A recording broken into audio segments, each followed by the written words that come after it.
What was that?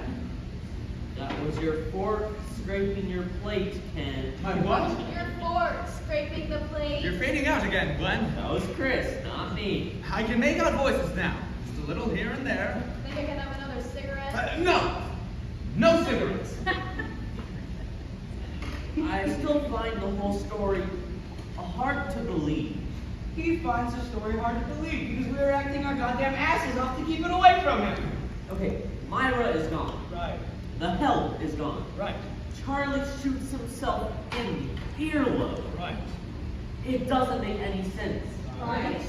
Why didn't I see it? People running up and down the stairs, no one answering the door, cans of shaving cream exploding. I swear I'm on this Capitol Valley Hospital.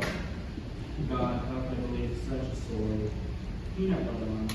Listen, I was so desperate for a smoke, I went into Charlie's bathroom and tried to light it and keep it. Don't you have any self-control? Of course, I'm a smoke half. Something's wrong with Ken. Maybe he's still hungry. Do you want seconds, Kenny? No, he wants to say something. What is it, Ken? I can't take it anymore. The pressure is killing me. I'm sorry, but I have to do this.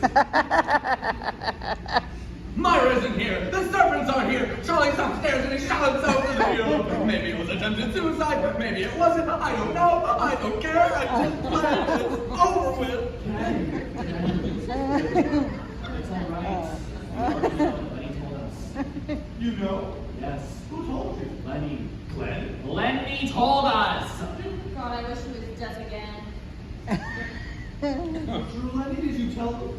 Finish your goddamn dinner and leave us alone, will you? Oh, take it easy, Lenny. He's been under a big strain. And I haven't? I was emptying my head off up there. I had a whole conversation with Myra.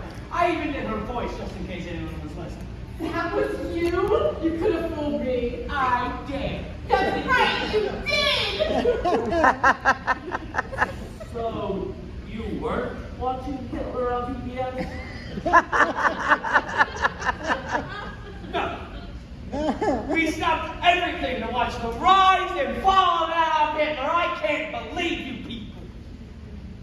This was so convincing. I believed it. Well, what about you, Miss Gerber? What's her name? Cassie. Well, what about you, Cassie? Did you think anything unusual was happening? Yes, for about 6 months now. What do you mean? What does she mean? Don't worry about her. She's still mad about dropping her crystal in the toilet. What? Crystal. You call a plumber to get everything out. Wedding rings, car keys. I had an aunt who was your guys' down for the month and they got hung out for her. And she wore them? Well, obviously you cleaned them. They can be blessed by the Pope. I wouldn't put them in my mouth again. Unless you're into crystals, you wouldn't understand. She keeps them in direct sunlight and rinses them in clear spring water. And every night, she brushes them with a soft, wet toothbrush. But of course, you can't use a normal towel. You have to use a sort of leathery cloth. Apparently, they're quite delicate. Have you got them enrolled in a good school yet? Oh, come on, Claire. Crystals bring her a sense of comfort and pleasure. I don't see what's wrong with it. You're not to defend me, Ernie. Crystals will become millions of years after the planet is gone. If the planet's gone, don't you think the crystals go with it? Lenny, don't. I don't know if it's a chopper I made, but there's a big crystal chandelier in the dining room. Should I mention it to her? No, it's best to just leave her alone for now. I'm not dead, you know. I can still hear. Maybe Ken can't, but I can. You can call a plumber. I gotta screw a toilet myself, actually. I've done it before. Honey, I don't think it's a time or place to be unscrewing toilets. Yes, perhaps another time, another place. You know, bleeding arm and all, Cookie, that was one hell of a meal. My hat's off to you. Here, have bravissimo. Cappuccino, cappuccino. Oh, what a lovely wife. I love you. Such an amazing cook. I love my wife. Doesn't anybody What, Ken? Doesn't anybody what? Doesn't anybody want to go upstairs and see if Charlie's still alive? It's been awfully quiet up there, hasn't it? How would you know? What? Oh my God, he's right. We've all been so busy eating and explaining to each other what happened, we forgot all about Charlie. All right, I'll go up and settle this now. Now, this is a precarious situation. Not just Charlie's, but all of our lives are in a bit of danger if we don't approach this carefully. Meaning yours. Why, of course not. I didn't even hear the gunshots. I mean, Ernie and I were cooking the whole time. Nobody told us. Sorry. And I wanted to call the police, but Ken wouldn't let me. Claire didn't want to call the police. Lenny wanted to call the police. So what are you saying? It's Ken's responsibility to disrupt this? What? No. What made you get to that conclusion? Chris, all we're saying is that if you can stop doing it, it's the most lucky. I can't believe you. Ken almost went dead trying to protect Charlie and everyone else here. I expected a little bit more from his friends. God, what about the wimps? Have you heard any of this, Ken? Well, I haven't heard, Glenn, have you?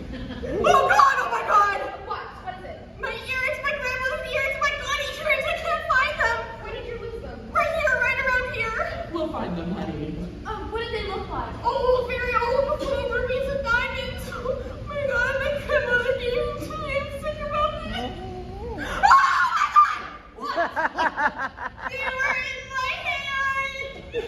I forgot I had them. I'm so stupid. Forgive me, everyone. Sorry. So what were we talking about?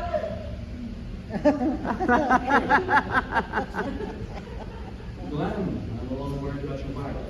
Do you think she's alright? She's fine. Just coming up with some way to get back at me.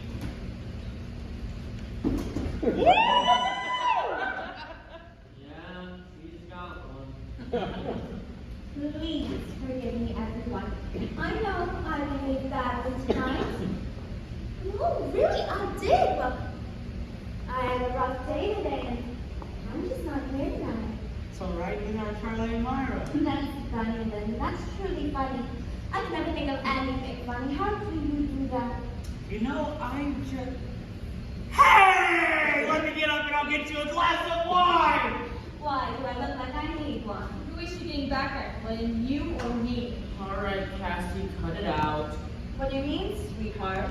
You know exactly what I mean. Get your act together and sit on a chair. You know what he's talking about? Glenn.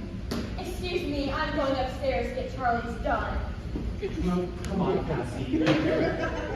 Everyone here's your friend. Here, why don't you and I go out on the terrace and have a nice quiet talk? You do, and you'll have it back first of money. Oh, I see what you're thinking. Oh, that really is incredible. Because the same exact thing happened to me and Glenn last week at a cocktail party with a Democratic fundraising committee. But there was the nicest woman there. Very attractive, very refined, very sweet, and well, since I can be so silly and insecure, I thought she was coming on to Glenn. And when they got upstairs and they were as close as freshly laid wallpaper. Alright, Cassie, we're going. Excuse me, that must have been much too quickly. That was the intercom, Ken, not you. I got it. Hello? Charlie. Charlie, are you alright? It's Charlie. Molly? Molly. Charlie! Charlie, not Molly, kid. Yes, Charlie, we're all here. Glenn, Ken, Ernie, Cookie, Chris, Claire, and Cassie. Hey, isn't it odd that all the women's names begin with a C? That's right, except Myra. For a it's Clara. And all the men's names are the same. Len, Glenn, Ken. That's right. Except for Ernie and Charlie. Charlie starts with a C. What is this anagram for Pete's sake? Let the man talk on the phone. Yeah, that's perfectly reasonable, Charlie. I understand. We'll be here. He needs more time to think. More time to drink. He shouldn't drink with Valium. Think, not drink! Damn it! Oh my God! What? What is it? My ears popped. It just opened up. It sounds like a subway here. I swear I'm getting the first headache I've had in my life. I just remembered something. What? Ernie's last name is Cusack. It starts with a C. You're just remembering your husband's last name? I can hear my own pulse. Slightly up, but not too bad.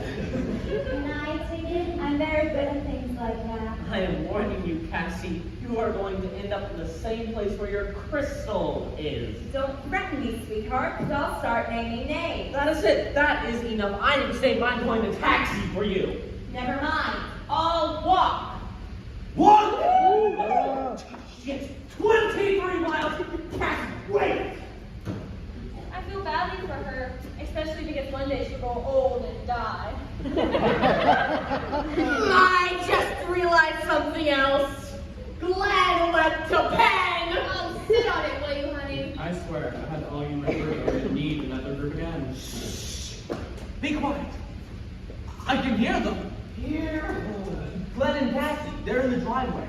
I swear I can hear them talking. The man's a German Shepherd. I don't think it's your business to listen, Ken. If the man can hear through walls, I think it's his business. They're arguing about a woman.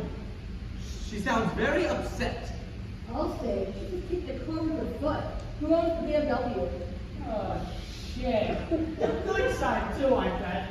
I just figured it out. I know what she's gonna say. Glenn and Ken are all men. No. Glenn's the ones Myra's having an affair with. You think so? Figure it out. Myra's been working very hard on Glenn's campaign. 2-3 nights a week. Late nights. You're right. Charlie's not stupid. He puts two and two together, confronts Myra with it. She confesses. He kicks her out of the house, tells the servants to go home, and tries to blow his brains out. You don't know that. That's an assumption on your part. Speak English. Do you know how dangerous of an assumption that is to make? See, don't you agree with me, Len? No? Why not? I don't feel like it.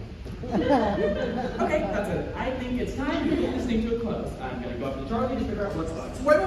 Hold on 1 minute. As far as Charlie's concerned, only Chris and I know about the gun shop, right? Right.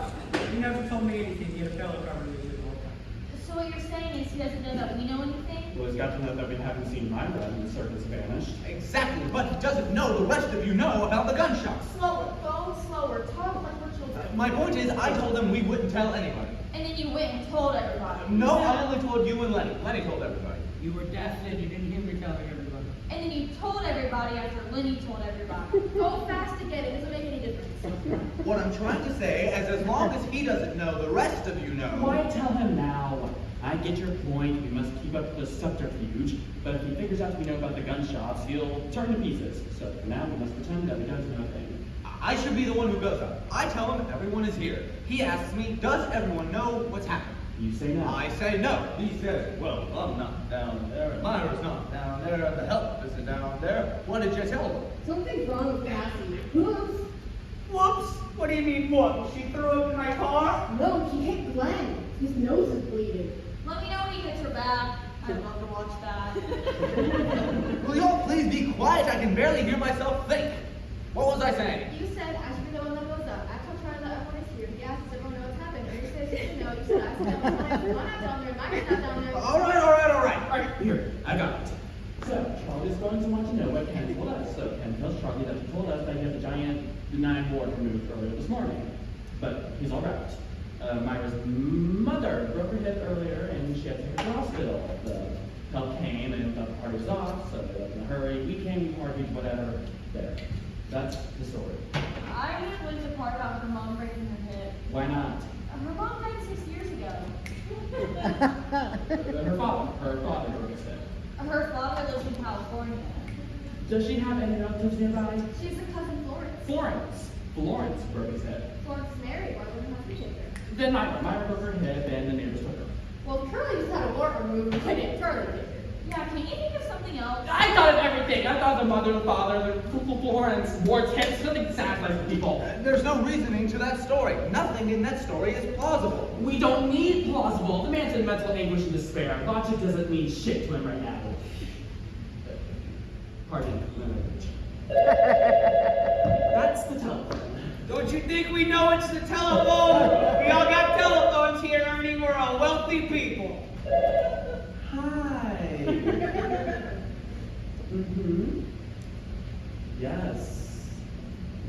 It's a woman for Glenn. So? It sounds like Myra. Oh, crap-a-doodle-doo. Should I go get him? No, give me a moment. Hi, may I ask who's calling?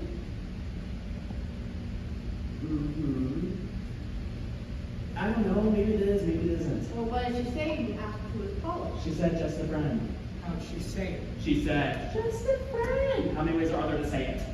Nervous, sincere, phony, drunk. Scared, guilty, lying, offhanded, perplexed, deceitful, ominous, anonymous. This isn't Scrabble, my God. Yeah, give me the phone when we talk to her. She didn't ask for you. Hey, she didn't ask for you either. Just give me the hi. No. This is Glenn's friend Lynn. No. Ken is getting Glenn. Hey, look, you sound awfully familiar. Can I ask who's calling? Uh-huh. I don't think so. Well, who does it sound like? No, sure. Meryl Streep! Why would Meryl Streep call here?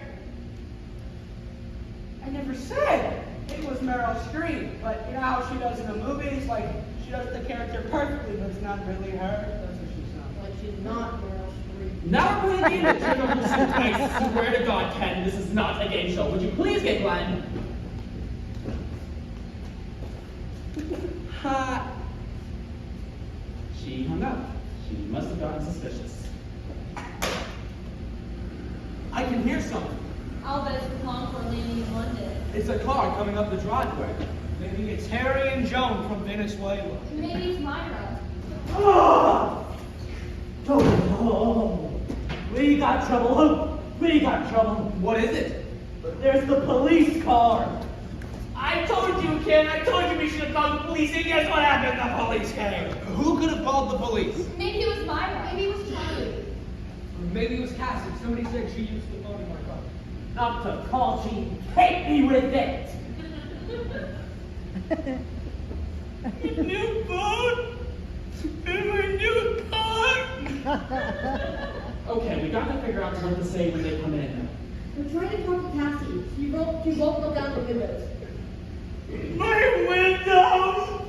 They're gonna bust my windows! I'm gonna take my car home and envelope.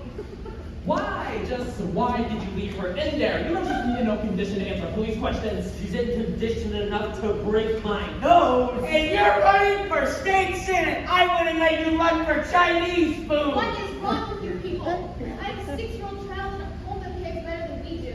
Fine! We get him over here and let him talk to the cops, huh? Take it easy, Len. She's done her share. She's the one who called Dr. Dudley. Everybody calls Dr. Dudley! He's in the yellow pages in China! Maybe Dudley called the police. Oh, it's the phone again. He guessed it! He guessed it was the phone! Twice in a row! This genius is gonna save our lives! Hi. It's the same woman who called before. It's for you, Glenn. What same woman? She wouldn't say. Maybe it was Myra. Maybe it was Meryl Streep. Meryl Streep? Yeah, well, you know how she's in the movies where she plays the character perfectly, but it's not really her? That's how this person sounded. Yeah, we got 2 policemen coming in the door and she's calling to give us a recipe about the party! Oh, they're walking over here. Hi. They're on their way over. Oh, hi, yes. Just no, not a cold, a telephone injury. Whatever we do, we can't let them see Charlie. We can't let them upstairs or him downstairs. Well, I tried talking to her, but I can't get her out of the car. Above all, we must keep within the law. This above all agreed. Yes! To thine own self be true, where in the hearts of all you goddamn crazy, they're at the door! Of course, I think you should talk to her, but she is very upset. They're going to ask about the gunshots. What do we say about the gunshots? I'll call you back in 15 minutes. Are you at the 914 number? Kill him! Somebody kill him, beat him with the telephone. I'm very serious about this, but I'm not going to be able to hold my bladder. Here, we tell them we never heard the gunshots. So you mean lie to them? Yeah, what happened to thine own self be true? Well, it won't work tonight. Maybe some other time. Of course, I thank you for all your wonderful love and support. I've got it. Let's run. Let's run for our lives and leave this schmuck for the cops. All right. Yep. Okay. Yes. Bye-bye. All right, what is going on? So about 6 weeks ago, I got this invitation from... Money cut out. Alright, think everyone think and think. Why did we hear the gunshots? I got it! We're all deaf people! We meet once a week, that's why we didn't hear the doorbell. Now you know why they call her Cookie. How about we were watching the Hitler program? The cannons were bombing Berlin. We couldn't hear anything else. There was no goddamn Hitler program! We made the whole thing up to fool this asshole! I've had just about enough of you, Lenny. We've got to let them in. Claire, get the door. I can't. I'm in charge of the music. No, the music, that's it. What is? The music. We were all dancing. We couldn't even hear the gunshots. Claire, put on the music. Wait. There's one last thing we have to do. Just in case. Someone has to be Charlie. Just in case what? Someone has to be Charlie. If the police would like to speak to Charlie, someone has to tell them the story. Well, Ken is right. Charlie has no condition to tell them the full story. And nobody's heard the full story. So we have to make sure that whatever story we tell them is going to be the one that isn't going to get us all in trouble. I never saw a sinking ship empty so fast. Ken is absolutely right. One of you three has to be Charlie. When did you move to France? Well, let's be honest. I didn't even hear the gunshots. I'm hardly involved. Bang! Bang, you bastard! Isn't it against the law to impersonate another real person? Yes, it is, honey, but not if you do it well. Can you believe we actually married these men? This is a major felony we're talking about. You want to spend 30 years in maximum security prison wearing a tuxedo? We're all in this together, Glenn. Here's how you do it. You stick out one finger or two fingers. If 3 men are the same and one is different, that man is Charlie. We ready? You may do, Don Cole. You've got a better idea? Yeah, let the women wrestle for it. Just do it, Lenny. All right. Ready? 1, 2, 3. 2 and 2. No good. Try again. Ready? 1, 2, 3. All the same. Again. Ready? 1, 2, 3. Aha! Lenny! What do you mean, Lenny? You put out one finger. No, it was 2 fingers. It was 2 fingers stuck together. I got duck grease on my fingers. It was one finger, Lenny. It was 2 fingers, I swear to God. It was one finger! I saw it! And that man graduated from Johns Hopkins! Now, go upstairs and don't come down unless we call you. No, I'm anxious to come out as Charlie. All right. Claire, put on the music. All right, guys, grab your partners.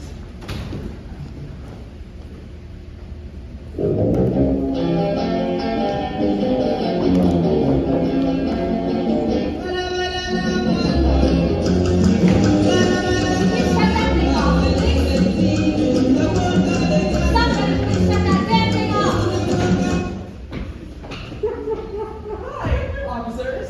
What brings you here? I'm sorry. I didn't mean to bust the door down. Why did you not? I did. 5 times. Oh, 5 times? Oh, we didn't hear that. Well, at first the music was on so loud you couldn't hear anything. Yes, the music. That's why we couldn't hear you. And that's why we didn't get any phone calls. Because we wouldn't hear them. That's what it was. The music. It was on so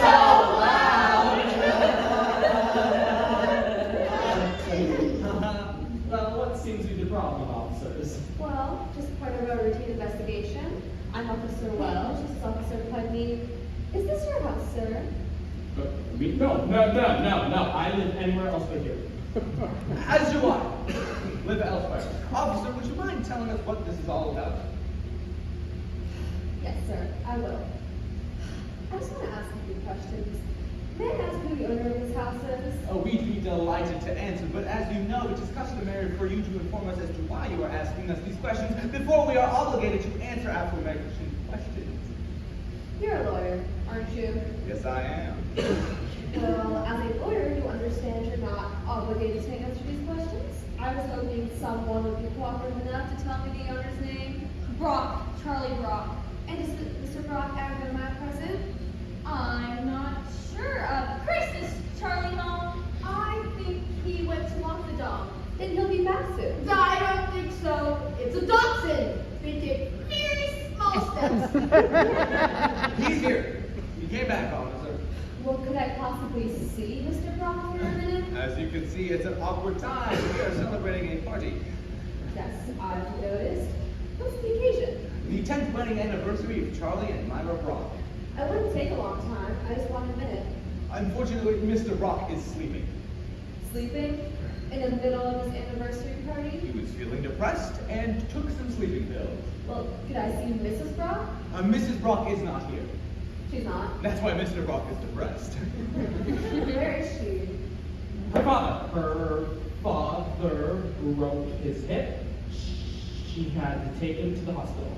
In the middle of her anniversary party? Couldn't someone else take him to the hospital? Her father lives in California. It has to do with cousins and wards and hips. It's very complicated. Yes, sir. Something wrong with your eye? Me? Oh, yes. I put some drops in earlier, and the entire thing went to my eye. What's your name, sir? You mean my name? Yes, sir. My name? That's what you want, my name? Yes, sir. Is there a problem with giving your name? I'm sorry, I can't see you very well.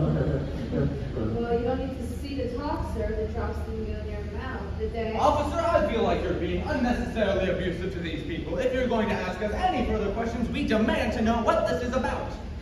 Yes, sir. I will.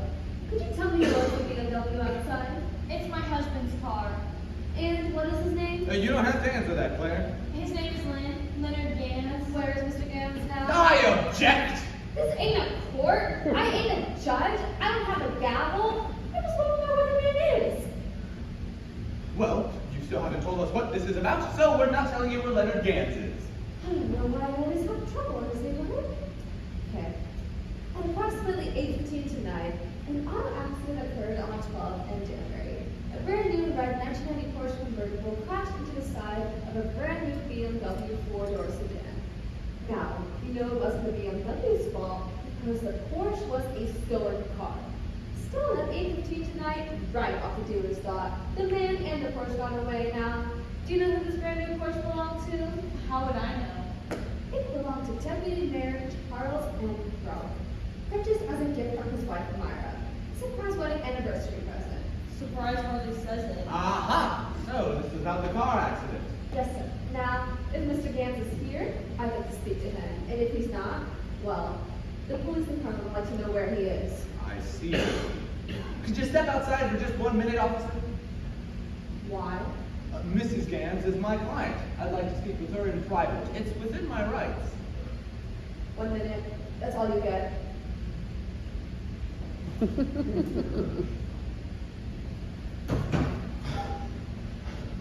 All right, we need a Lenny. Wait, what do you mean? The man doesn't even know about the gunshots. He just wants to talk to Lenny about the accident. But Lenny can't be Lenny because Lenny has to be Charlie in case they'd like to speak to Charlie about the new car. But Charlie can't be Charlie because Charlie's upstairs with a bandage over his ear. Do you understand him in real life? We actually don't talk that much. All right, let's do this again. Oh, hell no, no, leave me out of this game. I know it's a stupid game, but we have to do it. We need a Lenny. Forget it. The girls will do it. Come on, girls. One woman's husband is Lenny. My husband is Lenny. No, Lenny is Charlie. You're playing for Glenn. Get in the circle. I don't know how to play this game. Just put out your fingers, look at the counter. Our finger loses. Ready? 1, 2, 3. No, Cookie! Put out your fingers. Open your fist. I don't want to lose my earrings again. Just 1 or 2 fingers. Ready? 1, 2, 3. Ah! It's me. Shit. Sorry, Ken. All right. I'm Lenny. Hurry, open the door.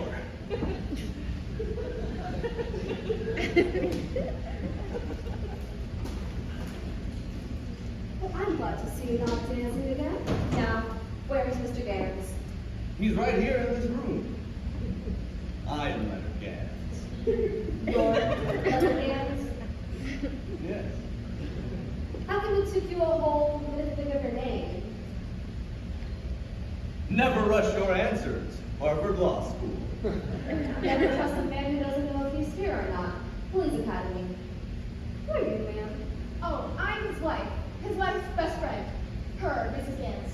Are you here alone, ma'am? No, I'm here with my husband, Mr. Gordon. And where is he now? He must have gone home early. Not much of a party, is Gowns. All right, Mr. Gowns. Tell us about the accident in full and complete detail.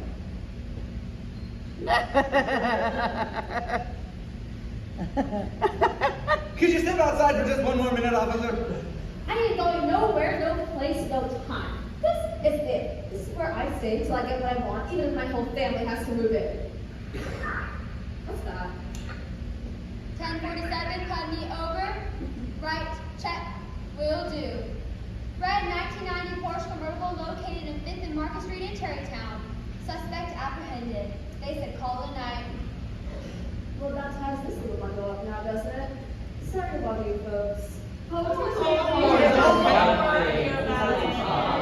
there'll be further questioning for you tomorrow, Mr. Gans. No need to take any more of your time tonight. Thank you and good night, folks. Have a wonderful night. Pleasure to meet I didn't know I've seen you someplace before. What's your name? Glenn Cooper. Were you ever on TV? As a matter of fact, I was. I am running for state senate. Right. I saw you do an interview on PBS. Why were you so afraid to give me your name? Well, you know how it is in politics. You're into one thing and Yes, but you weren't actually involved in this, were you? Unless you witnessed the accident? no. My wife and I actually arrived late. We didn't even hear the gunshots. What gunshots? I said what gunshots? I suppose the gunshots that were fired when they were chasing the stolen car. That was 12 miles over in Tarrytown. You got 20/20 hearing, Mr. Cooper? 1047, put me over. Right, check. Got it. Neighbors reported hearing 2 gunshots around 9 p.m. from inside 1257 Peekskill Road, Stevens Landing. Investigate. 1257 Peekskill Road now. We got ourselves a little better now, don't we? Anyone want to tell us about the gunshots?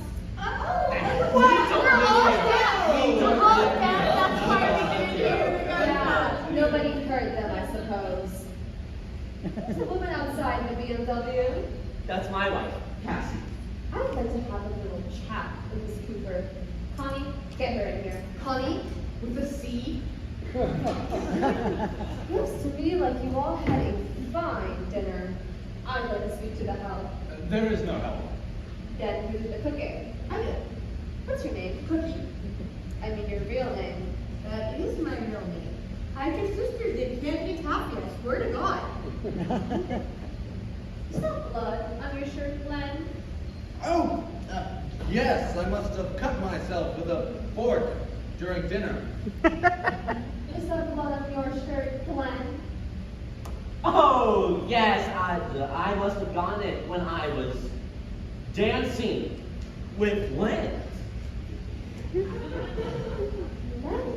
Ken. That's really weird. It's just a coincidence. I guess it is. My name is Glenn. Are you all right, Miss Cooper? My lawyer will handle this. I'm not pressing any charges.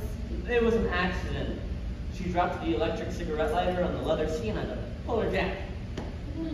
How'd you get that nasty blow on your nose?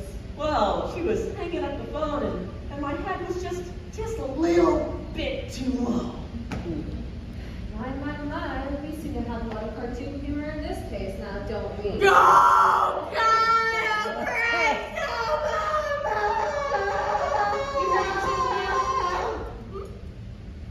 Oh, it's fine. I have chronic back spasms. I can do everything but sit, stand, and walk. And you didn't hear the gunshots either, I suppose. No, I was dancing. Medicinal dancing. Good for my back. Hancock is almost at the door with this one. Miss Gorman. Miss Corbin, yes. And what do you do? Well, mostly I've been helping with the drinks. Your occupation. Oh, nothing. No, not nothing. I'm a liar. A lawyer. And a mother. I have 2 children. A boy. No, just 1 child. Sorry, I'm very nervous. Beautiful anybody else, ma'am. I'm going to say something now that's not part of my usual job capacity, but I don't believe one goddamn thing I've heard in this room today. No, I think there were gunshots, and I think someone, or everyone, is trying to cover up something. A man gets hit in the nose. Another man stabs himself with a fork. The host takes a short-legged dog on a walk and goes to sleep.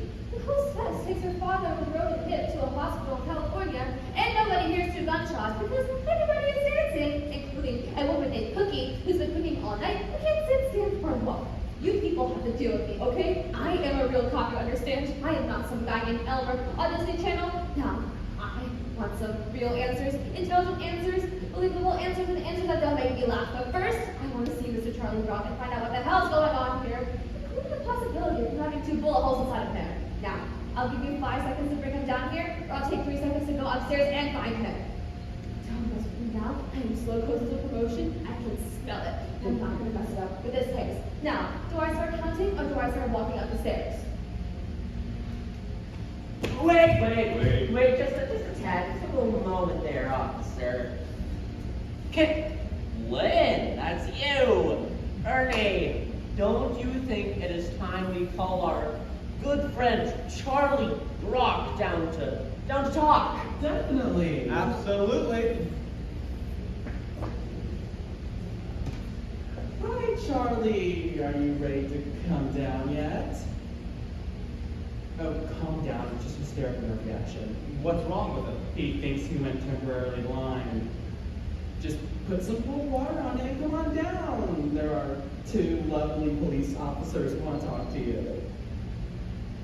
Why? Because he put one finger down, that's why! He'll be down in a second. You know, officers, there were 2 gunshots here tonight. We didn't want to say anything because Charlie is a dear friend of ours. And although I arrived late and did not hear the gunshots in any capacity whatsoever at all, in any shape or form, I share equal blame with everyone here tonight who did hear the gunshots and chose not to say anything, even though I myself did not hear them at all whatsoever. Stop helping so much, Glenn. Nevertheless, our good friend Charlie will be down shortly to tell us all the full and complete story, none of which anyone here tonight has heard. Oh God, I'm getting another spasm in my back. Oh, who gives a shit?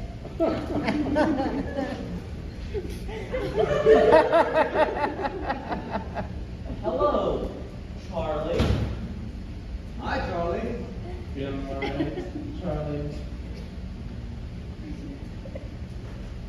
Hi, Mr. Brock. I'm Officer Welch. This is Officer Putney. Please go ahead.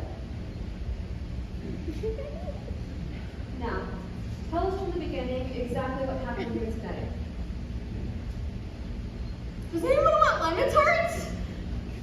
A tart would be wonderful. Not now, ma'am. Please go ahead. Okay. The story. The full story.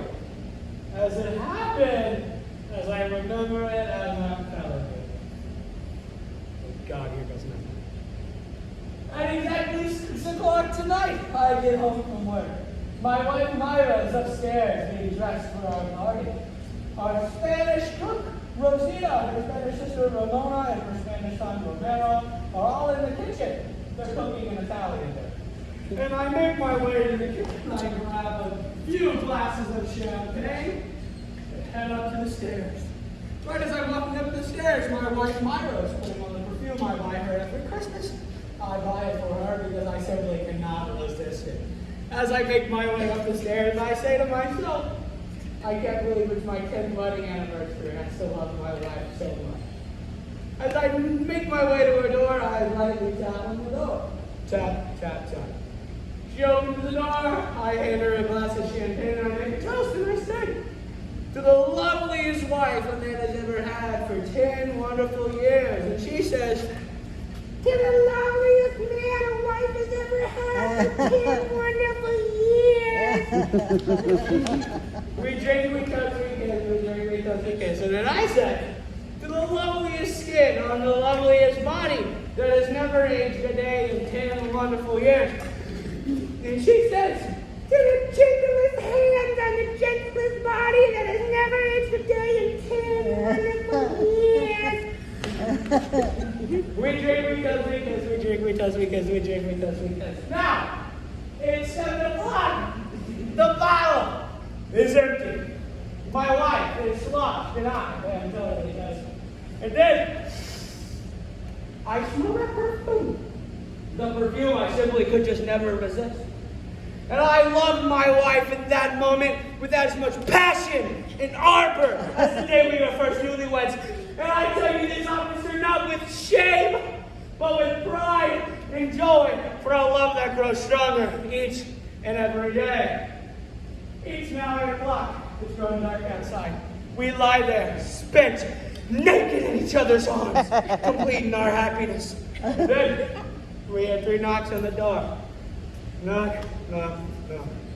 The door opens. It's Rosita's son, Romero. And he says, "Donde está la biblioteca?"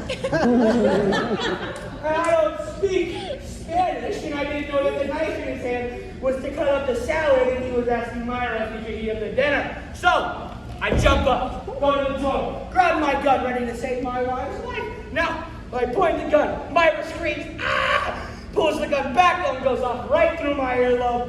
And then the kid runs away saying, "What are we on banjo?" I didn't know that he was asking Myra to eat the dinner. And he says, "A crazy man tried to shoot me." And now I'm bleeding all over Myra's dress. And she runs down to the basement where we keep the cedar chest. She's looking for the dress she wore last year for Bromford. You know, she can't find the light, turns downstairs, and she's not unconscious. So I run downstairs looking for my wife, and I see that the basement door is open, and not knowing if the stranger kid is going to come back, I shut the door and lock it, not knowing my wife is unconscious. And then I run back upstairs to take some Advil, because my ear is killing me from the hole in it. Okay. And then by mistake, rub my eyes, blood gets in my eyes, I can't see. I take 4 Valium instead. Now, I hear a noise outside. And it's Rosita, Romero, and Ramona leaving in their Alfa Romeo. But I still my beautiful old Mercedes. So I take another shot. Bang! And then I hear the first guest come in. It's Cannon Preston. So I try to get up and I try to tell them to look for my wife Myra and try to tell them what happened, but then I realize my speech is slurring from the 4 Valium that I took a few minutes ago. So I write a note saying why I did it and what happened, but look at it. And it looks like gibberish. And I'm afraid that people will think that it's a suicide note. And my good friend, Glenn Cooper, is coming. And it would be really bad for his campaign to be mixed up in a suicide. So, I rewrote the note and throw it down to John. Right as I flush it, Ken runs in screaming, "What happened? What happened?" And before I could even tell him anything, I pass out cold from the Valium. And that's the whole goddamn story, as sure as my name is Charlie Brock. Woo!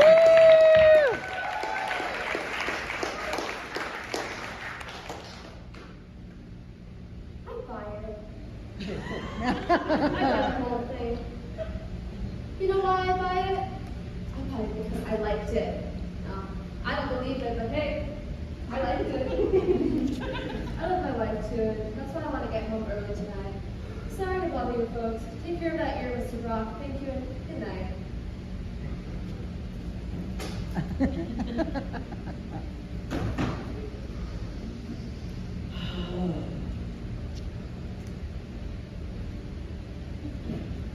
Okay, just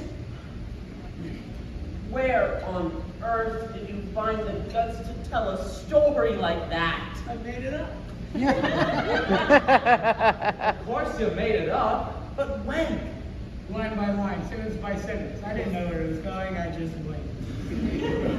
You don't even speak Spanish. I know, I made the Spanish up too. Shit, we could all go to jail for perjury. I know, right? It was the ultimate chutzpah. It was the best goddamn time I ever had in my life. Honestly, I'm impressed. I am sincerely and deeply impressed. Lenny, without doubt, you have one of the strangest minds I've ever come across. It's my husband, Lenny. Just as I was getting bored of our marriage, What? What do you think actually happened to Charlie tomorrow? I'll get it. Hello? Yes, Charlie, yeah. Yes, we're all having a good time. Yeah, we're ready. Well, I guess Charlie's ready to tell us the whole story. I sure hope it's shorter than Lynn's story. That was good. Can we go back later and look for my crystal, honey? I'll buy you 1,000 crystals. Hey. Who is it?